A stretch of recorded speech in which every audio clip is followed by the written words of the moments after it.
Imagine you are sitting at your desk and the little notification bell rings on your computer screen. You look down and see 50 new messages waiting for your attention. Your heart might sink a little bit. We have all felt that heavy weight in our chest when we look at an overflowing inbox. It feels like a mountain of chores that never stops growing.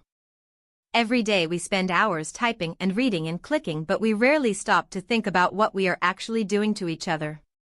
We are living in an age where we are more connected than ever before, but this connection comes with a high price. We are currently trapped in a world of digital noise where the art of clear communication has been lost under a pile of unnecessary words and confusing habits.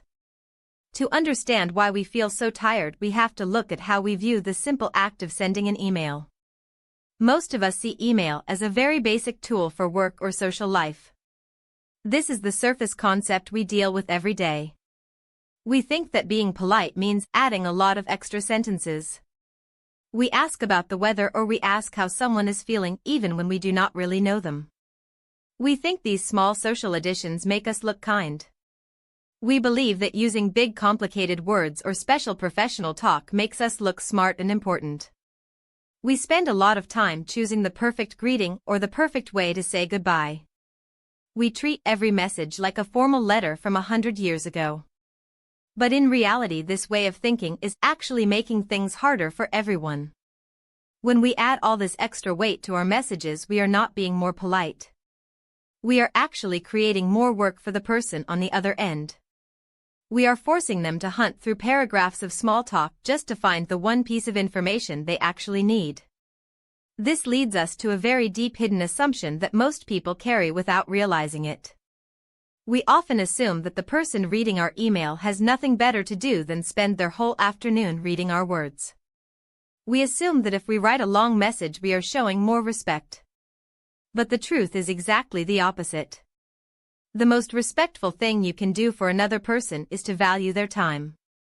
We need to start assuming that the people we talk to are very busy. We should assume they are smarter than us and that they care deeply about their work. When you realize that everyone is dealing with their own mountain of tasks, your style of writing begins to change. You stop trying to prove how smart you are and you start trying to be as helpful as possible.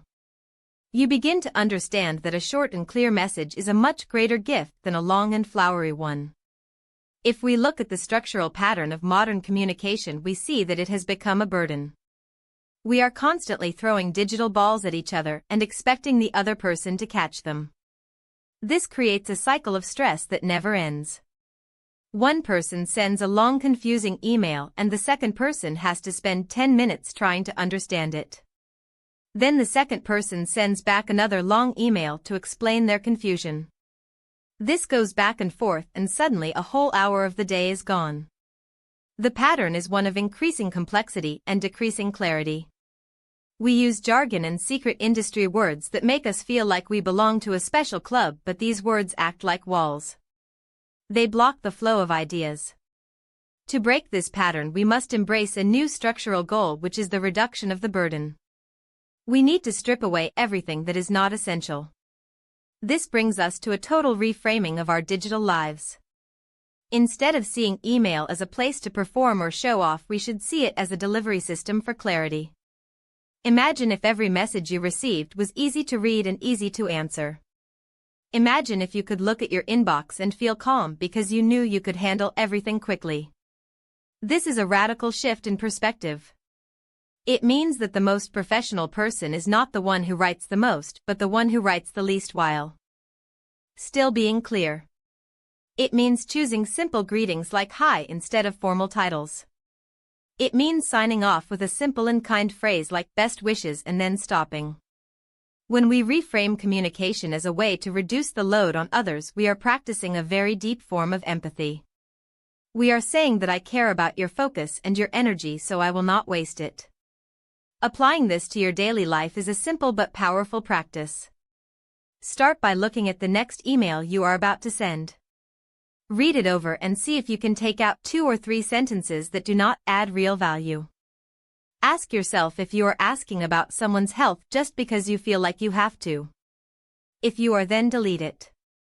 Your recipient will likely be relieved that they do not have to think of a polite way to answer a question that was not really meant to be asked. Try to avoid using words that are only used in your specific office or group.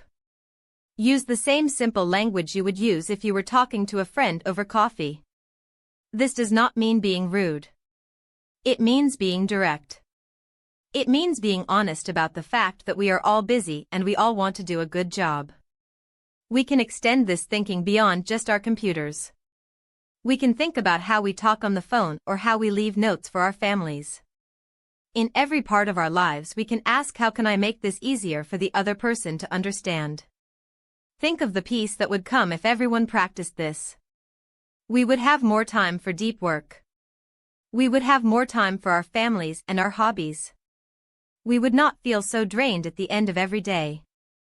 By making our messages smaller, we are actually making our connections stronger. We are removing the clutter so the real ideas can shine. This is a slow and steady change in how we treat each other in the digital world. It is about moving from a culture of performance to a culture of respect. We are building a world where information moves fast and people feel valued for their time. It is a journey of learning that less really is more. When we stop trying to fill the space with noise, we finally have room to breathe. We can focus on the big things instead of getting lost in the tiny details of etiquette. This way of living helps us stay grounded in what truly matters. We can be kind and professional without being heavy and slow. We can be friends and colleagues without the burden of extra words.